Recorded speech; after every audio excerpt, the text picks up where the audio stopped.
시편 23편의 스트레스 해결책 오늘 5번째 말씀을 증거합니다. 오늘 5번째 제목은 역경이라는 스트레스입니다.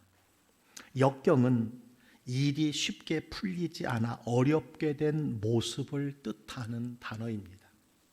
이 단어는 괴롭고 어려운 것을 뜻하는 고난이라는 말과 병행해서 쓰일 때가 많이 있습니다. 아랍 속담이 있습니다. 해만 밝게 비치고 비가 오지 않으면 사막이 된다. 무슨 말씀인지 아시겠죠? 여러분의 삶에 힘들고 어려운 날들이 없다면 인생은 메마르고 성숙함도 없을 것이다 라는 것입니다. 성숙한 사람이 되려면 형통한 날과 곤고한 날을 모두 다 경험해야 한다는 것이지요. 그렇습니다. 삶이란 고통과 즐거움, 승리와 패배, 성공과 실패, 산의 정상과 골짜기가 시줄과 날줄로 엮여 있는 것이 아닌가 그렇게 생각을 해보게 됩니다. 오늘은 역경, 즉 오늘 성경이 말하는 사망의 음침한 골짜기에 이르렀을 때 이 스트레스를 어떻게 해결할 수 있는가, 이것에 대해서 답을 한번 찾아보기를 원합니다.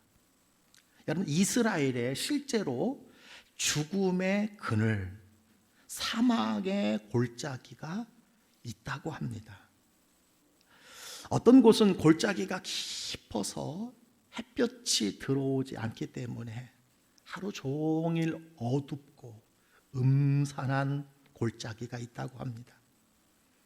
다윗은 아마 목자였기 때문에 양들과 함께 죽음의 그늘이라는 골짜기를 수없이 통과해 본 적이 있었을 것이라고 생각이 듭니다. 성경에 보면 이 골짜기라는 단어가 어디에 쓰여졌느냐? 재난의 골짜기, 눈물의 골짜기, 고난의 골짜기로서 삶의 어려운 상황들을 나타낼 때 이 골짜기라는 단어가 쓰였던 것을 보게 됩니다. 오늘 다윗은 사망의 음침한 골짜기라고 표현하고 있습니다.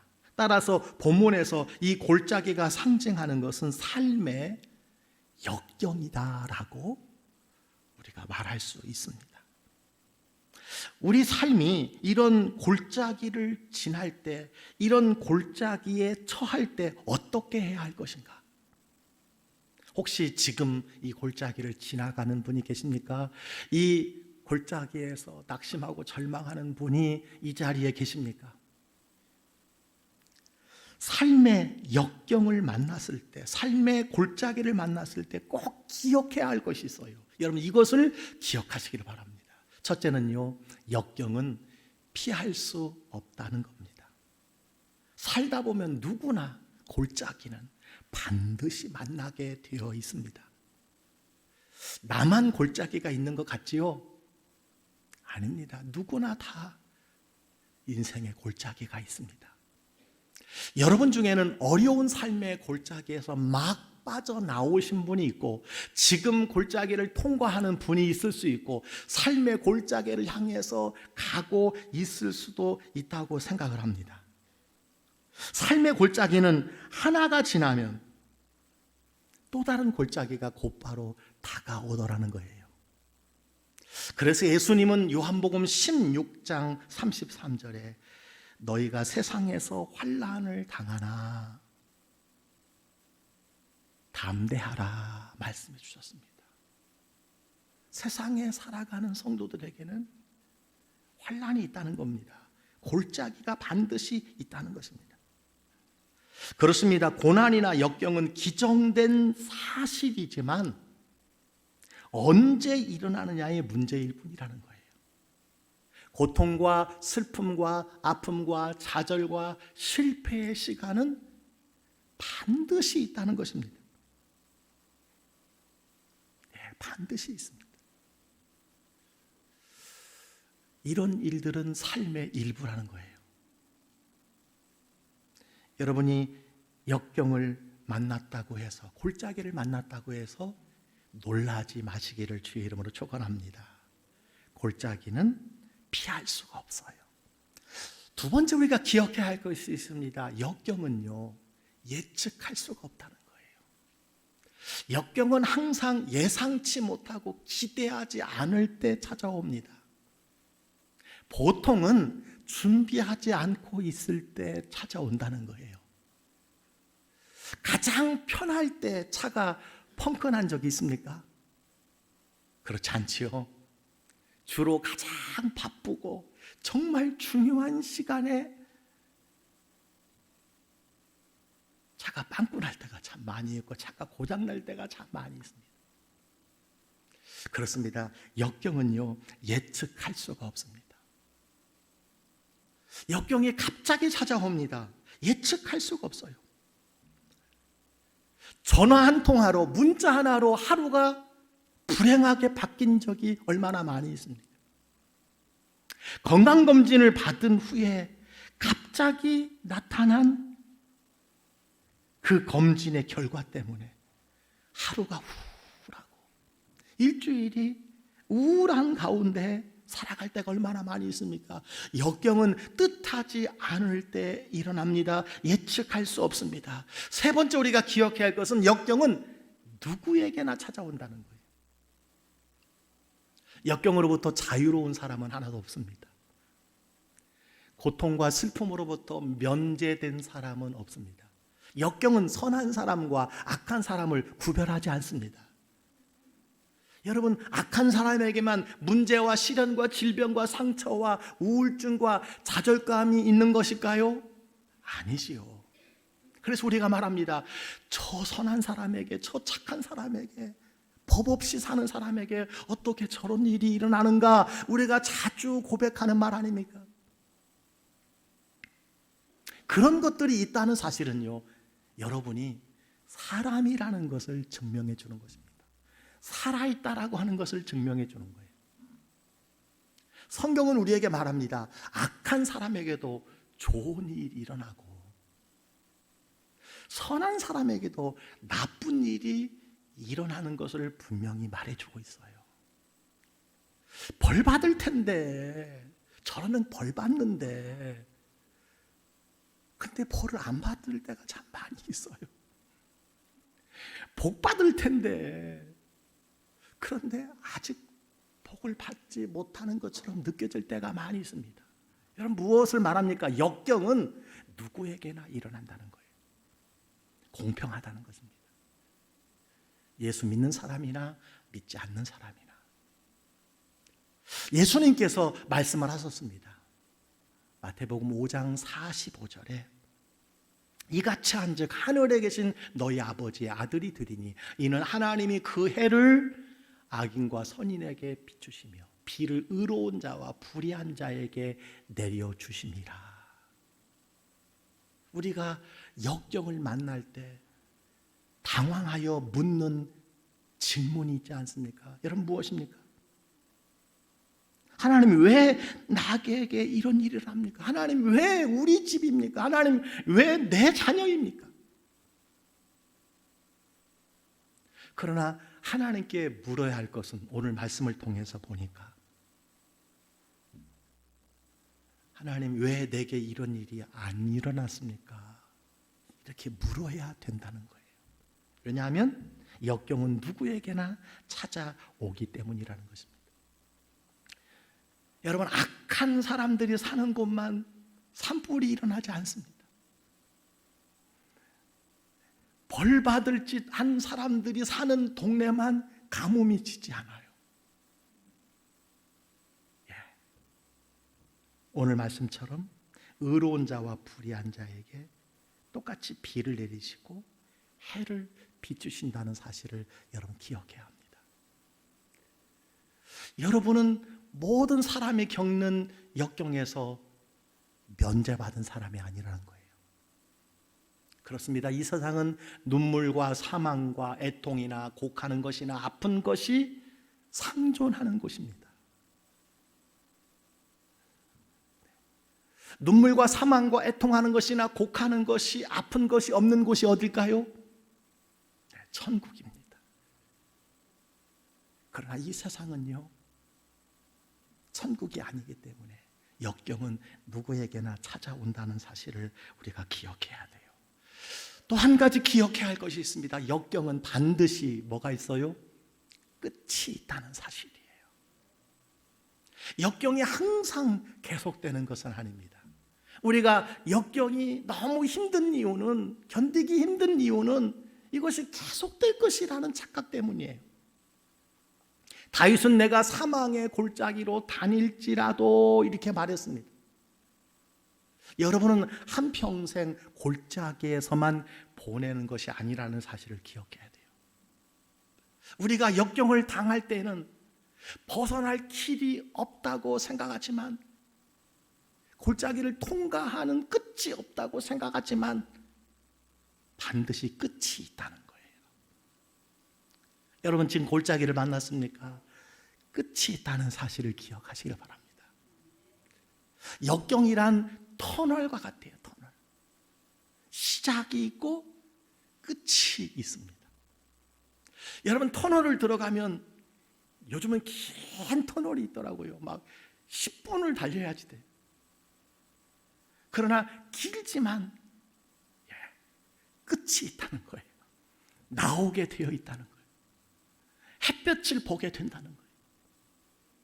역경이란 오면 반드시 지나가게 되었다는 사실을 여러분 꼭 기억하시기를 바랍니다. 그래서 베드로전서 1장 6절에 베드로는 이렇게 우리에게 말씀해 주고 있습니다. 그러므로 너희가 이제 여러 가지 시험으로 말미암아 잠깐 근심하게 되지 않을 수 없으나 오히려 크게 기뻐하는도다. 우리가 어떤 때 여러 가지 어려움에 처하게 되지만, 여러 가지 골짜기를 지나게 되지만 그것이 잠깐이라고 했습니다. 끝이 있다는 거예요. 그리고 그 끝에는 무엇이 있어요? 넘치는 기쁨이 있다고 베드로는 우리에게 가르쳐 주고 있음을 보게 됩니다. 사랑하는 성도 여러분, 역경은 반드시 끝이 있음을 기억하시길 바랍니다. 용기를 내시기를 주의 이름으로 축원합니다. 마지막으로 우리가 기억해야 할 것이 있어요. 역경은 목적이 있어요. 하나님께서 여러분에게 골짜기를 지나가게 하시는 이유가 있습니다. 이런 시험, 이런 역경을 우연히 만나는 것이 아니에요.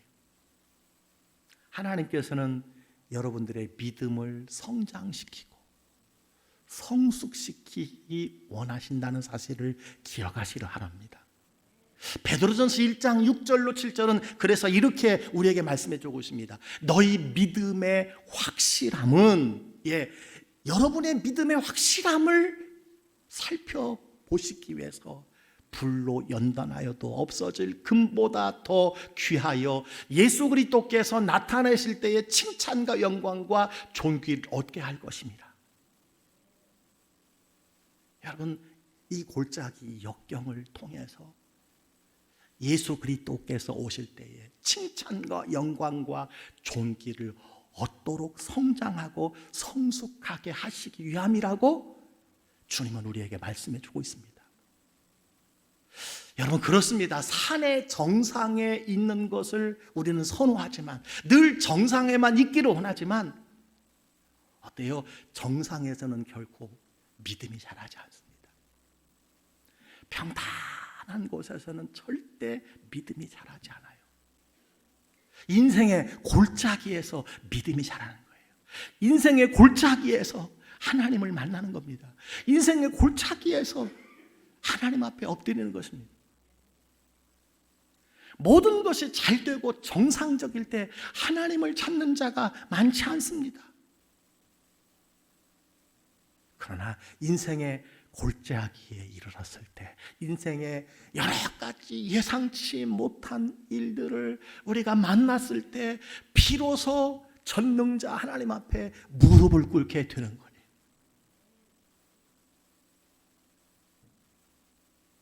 하나님은 역경을 통하여 저와 여러분의 믿음을 성숙하게 하고 자라게 하십니다. 예수님이 저와 여러분이 예수님을 닮기를 원하신다는 거예요. 예수님은 저와 여러분이 예수님의 성품을 닮아가기를 원하신다는 사실을 기억하시기 바랍니다. 여러분, 그렇다고 해서 하나님이 사고나 재앙이나 비극이 일어나도록 계획하시는 분은 아닙니다. 하나님은 성경에 보니까 선하시며 악이 일어나게 하시지 않는 분이라고 말씀해 주셨어요.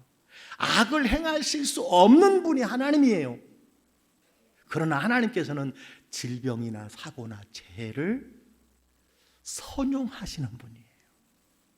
그것을 통해 합력하여 선을 이루게 하신 분입니다. 하나님은 인생의 골짜기를 사용하시어 저와 여러분으로 예수님의 성품을 담게 하신다는 사실을 여러분 기억하시기를 바랍니다. 자, 우리가 인생의 골짜기를 만났을 때 꼭 기억해야 할 5가지 여러분 잊어버리지 마시기를 바랍니다. 자, 그렇다면 삶의 역경을 만났을 때, 삶의 골짜기를 만났을 때 무엇을 해야 하느냐는 거예요. 이 스트레스, 이 압박을 어떻게 해결해야 하느냐는 거지요. 오늘 다윗은 이렇게 말합니다. 다 같이 읽어볼까요? 내가 사망의 음침한 골짜기로 다닐지라도 해를 두려워하지 않을 것은 주께서 나와 함께 하심이라. 주의 지팡이와 막대기가 나를 안위하시나이다. 아멘. 첫 번째, 두려워하지 말아야 돼요. 여러분, 두려워하지 마시기를 바랍니다. 지금 골짜기를 만나셨습니까? 지금 역경을 만나셨습니까? 첫 번째 우리가 가져야 될 것이 두려워하지 않는 거예요. 오늘 다윗은 내가 사망의 음침한 골짜기로 다닐지라도, 이 말은 뭐냐면요, 사망의 음침한 골짜기를 지나가고 있지만 여유 있게 걸어가고 있다라고 하는 것을 표현해 주고 있어요.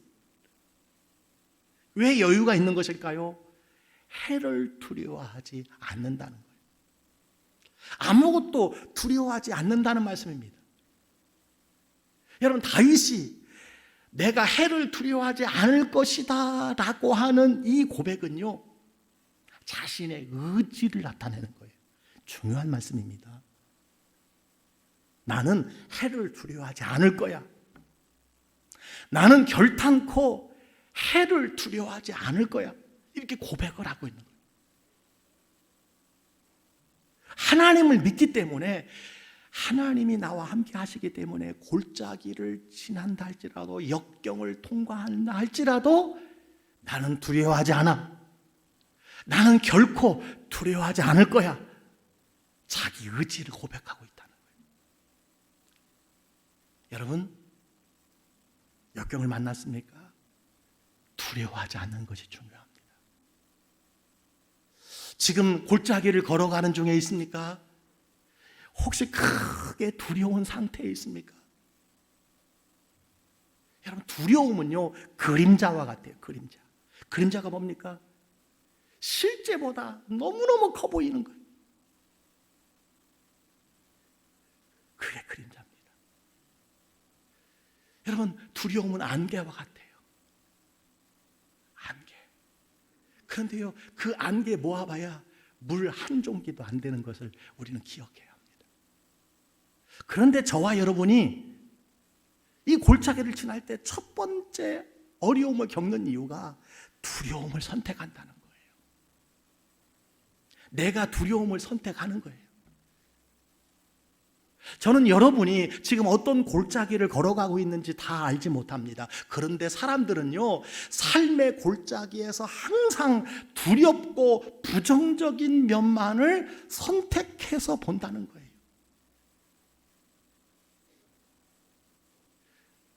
여러분에게 부정적으로 평가하는 사람의 말만 듣는다는 거예요. 여러분을 잘못된 시각으로 바라보는 그 사람에게만 귀를 기울인다는 거예요. 그래서 두려워하는 겁니다. 사실 저도 목회라는 여러 가지 골짜기를 건너왔어요. 주의 은혜로 건너왔어요. 뒤돌아보면 다시 그 골짜기를 건너지 못할 것 같아요. 그런데 건너왔어요. 지금도 그 골짜기를 건너가고 있습니다. 또다시 골짜기를 만날 거예요. 네, 골짜기가 계속 앞에 준비되어 있습니다. 그런데요, 제 스스로 볼 때 두려움을 선택할 때가 너무 많아요. 긍정이 99인데요, 부정을 바라보고 선택할 때가 너무 많아요. 그래서 두려워한다는 거예요. 여러분, 두려움의 요소는요, 꼭 기억하시기 바랍니다. 극히 작은 거예요. 그런데 그것을 침소분대한다는 겁니다. 침소, 바늘과 같은 것을 우리가 크게 여기는. 여러분, 골짜기의 두려움, 저와 여러분이 지금 걸어가고 있습니까? 선택에 달려 있다는 거예요. 어떤 선택? 두려워하지 않으리라 하는 선택입니다. 여러분, 가만히 생각해 보면 하나님께서 우리의 생각까지는 바꿀 수 없다고 여겨지지 않습니까? 우리의 생각까지 하나님이 어떻게 바꿔요? 생각은 내가 바꿔야 돼요. 어떻게 하면 두려워하지 않을 수 있을까요? 그죠? 역경보다는, 골짜기보다는, 부정적인 것보다는 하나님께 초점을 맞추는 거예요. 긍정에 초점을 맞추는 거예요. 여러분을 위해서 기도해주고, 여러분을 격려해주고, 여러분을 긍정으로 받아보는 사람들에게 초점을 맞추는 겁니다. 여러분, 하나님께 초점을 맞춰야 돼요. 삶의 역경에 처할 때는요, 자신의 힘보다 더 큰 힘을 사용할 수 있어야 돼요. 그분이 하나님이라는 사실을 기억하시기를 바랍니다. 여러분, 첫 번째 우리가 적용해야 할 것이 무엇이에요? 네, 두려워하지 않는 거예요. 여러분, 골짜기를 만났습니까? 지금 어떤 두려움이 있습니까? 두려워하지 마세요. 그리고 그 두려움보다는요, 두 번째, 하나님이 함께 하심을 기억하시기를 바랍니다. 예수 믿음의 가장 큰 복은요, 임마누엘이에요. 하나님이 우리와 함께 하신다. 다윗은 주께서 나와 함께 하신다고 고백을 했어요. 그래서 두려워하지 않았습니다. 하나님은 항상 여러분과 함께 하시는 줄 믿습니다. 여러분의 삶의 어두운 골짜기에 있을 때에 함께 하시겠다고 약속하셨어요. 사망의 음침한 골짜기를 결코 혼자서 통과하는 것이 아니라는 거예요. 오늘 우리 장로님이 기도해 주셨던 것처럼 힘들고 어려운 날 꼭 기억해야 할 것이 있어요. 여러분 혼자가 아니라는 거예요. 혼자가 아니에요. 하나님이 여러분과 함께 하시는 줄 믿으시기를 바랍니다. 하나님께서 여러분과 함께 하시겠다고 분명히 말씀해 주셨어요. 이사야 43장 2절에 보니까 이렇게 말합니다. 내가 물 가운데로 지날 때에 내가 너와 함께 함이라. 강을 건널 때에 물이 너를 침몰하지 못할 것이며 내가 불 가운데 지날 때에도 타지도 아니할 것이요 불꽃이 너를 사르지도 못하리니. 이게 무슨 말씀입니까? 하나님은 하늘 보좌에서 여러분을 내려다 보시며, 그래, 한번 이겨봐라. 그래, 너 한번 통과해봐. 이렇게 말씀하는 분이 아니시라는 거예요. 우리가 삶의 어두운 골짜기에 있을 때 우리와 함께 하시고 우리의 손을 맞잡고 인도해 주시겠다고 약속하셨다는 사실을 기억하시기 바랍니다. 그것이 인카네이션, 성육신이에요. 하나님이 인간의 몸을 입고 이 땅에 오신 사건입니다. 이것이 예수님입니다. 이분이 예수님이에요. 대속의 죽음을 당하신 그리스도 십자가라는 사실을 여러분 기억하시기를 바랍니다. 특별히 여러분 시편 23편 3절까지는 다윗이 하나님을 3인칭으로 표현합니다. 3인칭. 1인칭 나, 2인칭 당신, 3인칭 그. 그래서 그로 표현해요. 그. 다윗이 하나님에 대하여 말하는 거예요. 하나님에 관하여 이야기하는 거예요. 지금까지는. 그런데요, 4절에 와서 골짜기에 있을 때 어떻게 고백합니까? 하나님이 2인칭 대명사로 바뀝니다. 주께서, 나의 주님께서, 나의 하나님께서. 무슨 말씀입니까? 인생의 골짜기에 처할 때 비로소 먼 곳에 계신 것처럼 느껴졌던 하나님, 예수 잘 믿는 어떤 권사님이나 집사님에게만 역사하셨던 그 하나님이 나의 하나님이 되었다는 거예요. 내 하나님이 되었다는 거예요. 나에게 친밀한 하나님이 되었다는 것을 여러분 말씀해 주고 있는 것을 보게 됩니다. 그렇습니다. 평탄한 길을 걸을 때는 하나님에 대하여 말하던 자가, 하나님에 관하여 그냥 말하던 자가 골짜기를 통과할 때는 내가 만난 하나님으로 고백하게 된다는 거예요. 내가 경험한 하나님으로 고백하게 된다는 거예요.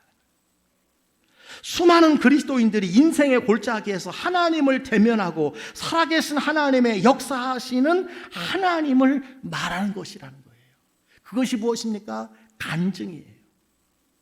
삶의 골짜기에서 만난 하나님, 삶의 질곡에서, 삶의 역경에서 만났던 그 하나님, 살아계신 하나님, 역사하신 하나님, 그 하나님을 간증하게 되는 것이라는 거예요. 골짜기에 있을 때 내가 너와 함께 있다는 하나님의 말씀을 여러분 듣게 된다는 거예요. 사랑하는 성도 여러분, 우리가 기억해야 합니다. 두려워하지 마시기를 바랍니다. 하나님이 함께 하신다는 사실을 믿으시기를 주의 이름으로 축복합니다. 세 번째는 하나님의 인도와 보호하심에 의존해야 합니다. 다윗은 주의 지팡이와 막대기가 나를 안위하시나이다라고 고백을 했어요. 지팡이와 막대기는 목자가 양들을 보호하고 인도하는 도구입니다. 지팡이는 양을 바른 길로 인도하는 도구예요. 양이 길을 이탈하여 다른 길로 가려고 할 때 지팡이를 사용하여 끌고 오는 역할이 지팡이입니다. 목자는 막대기를 사용하여 맹수에게서 양들을 보호합니다. 그야말로 막대기, 막대기. 맹수를 공격하고 그래서 보호해줘. 하나님께서 인생의 골짜기에서 여러분을 인도하고 보호해 주신다라고 하는 말씀이에요. 하나님께서 여러분을 대신하여 싸워주신다라고 하는 말씀입니다. 여러분, 그 지팡이와 막대기가 무엇일까요? 구세주 예수 그리스도입니다. 여러분, 지금 인생의 어두운 골짜기, 사망의 음침한 골짜기를 걸어가고 계십니까? 시편 34편 19절은 이렇게 우리에게 말씀해 주고 있습니다. 의인의 고난이 많으나 여호와께서 그 모든 고난에서 건지시는도다. 그리스도인들도 두려울 때가 있습니다. 의인도 고난이 많다고 했습니다. 그리스도인들도 병들 수 있습니다. 그리스도인들도 재난을 만날 수 있습니다. 그리스도인들도 사업이 망할 수 있습니다. 그리스도인들도 사랑하는 자를 잃을 수 있습니다. 그리스도인들도 경제난에 허덕일 수 있습니다. 하나님의 사람들도 가정에 문제가 있을 수 있어요. 손자 손녀에게 갑자기 나타나는 역경이 있을 수 있습니다. 역경은 누구에게나 찾아온다고 했습니다. 공평하다고 했습니다. 그러나 굉장히 큰 차이가 있어요. 그리스도인들이 인생의 골짜기를 거닐 때는 바로 목자가 함께 해주신다는 거예요. 선한 목자가 함께 해주신다는 거예요. 하나님이 함께 해주신다는 거예요. 이것이 가장 큰 여러분 힘이 되는 줄 믿으시기를 주의 이름으로 축원합니다. 그분이 보호해 주시고 그분이 인도해 주시는 거예요. 그분이 방어해 주시는 것이라는 사실입니다. 여러분 숯 불에 타는 숯과 다이아몬드의 원소가 동일하다는 것 아십니까? 둘 다 탄소 덩어리예요.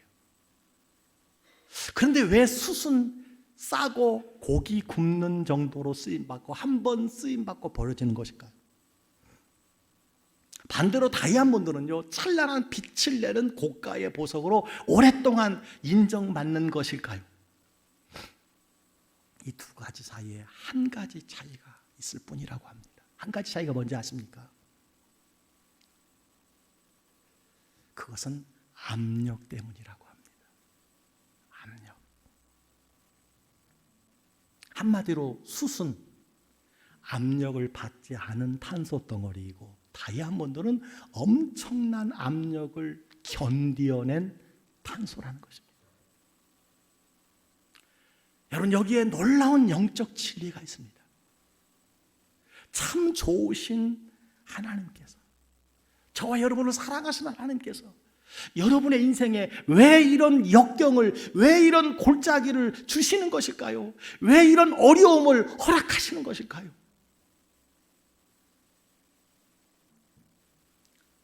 이것은 믿는 자들에게 역경을 허락하시는, 견디게 하시는 우리의 질문에 대한 해답이라고 저는 생각합니다. 하나님께서는요, 보잘것없는 숯 같은 인생을 다이아몬드 같은 인생으로 바꾸시려는 하나님의 계획과 섭리와 뜻이라는 거예요. 많이 맡으면 많은 역경이 있어요. 큰 것을 맡으면 큰 역경이 있어요.